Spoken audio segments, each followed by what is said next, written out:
Senator Ted Cruz is considering a presidential run. So let's not forget, apart from him being so smug and condescending and just the definition of an asshole,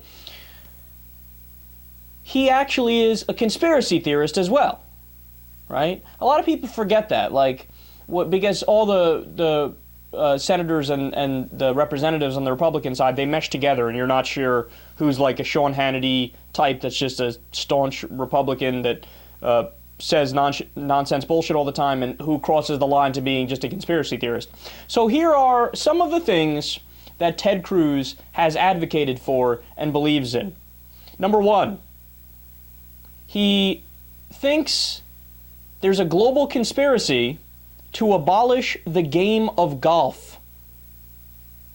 In a January 2012 article published on Cruz's Senate campaign website, he argued that Agenda 21, there it is again, it always seems to pop up, was going to abolish golf courses and paved roads.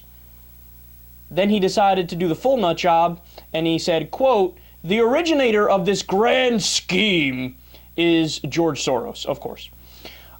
He also said communists infiltrated Harvard Law School.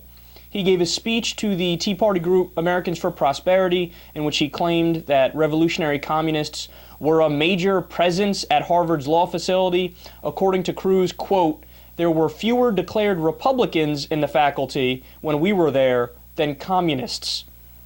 I love how everything's a communist plot to the craziest Republicans. Wakey, dude, we're past that. That died out with McCarthy. That died out when the Soviet wall fell and the Berlin Wall fell and the Soviet Union was done. Don't you have a new bogeyman now?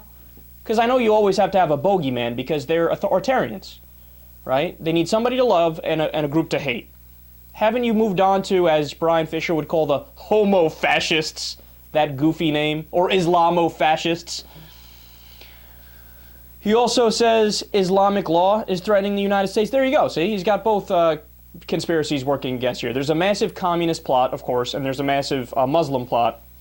He told a Senate candidates forum last year that Sharia law is an enormous problem in the United States. Yeah, man, you nailed it. You guys want to guess what percentage of the United States is Muslim?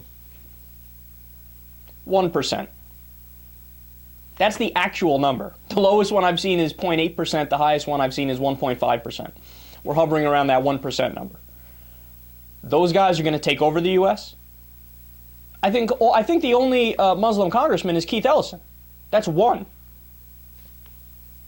God, it's so stupid. It's so stupid, man. It's so stupid, but we all have to come out here and respond to it because there's dunderheads in the United States that go, "Oh, yeah, he nailed it, man. I knew it. I knew Sharia law was coming to take over. I knew it.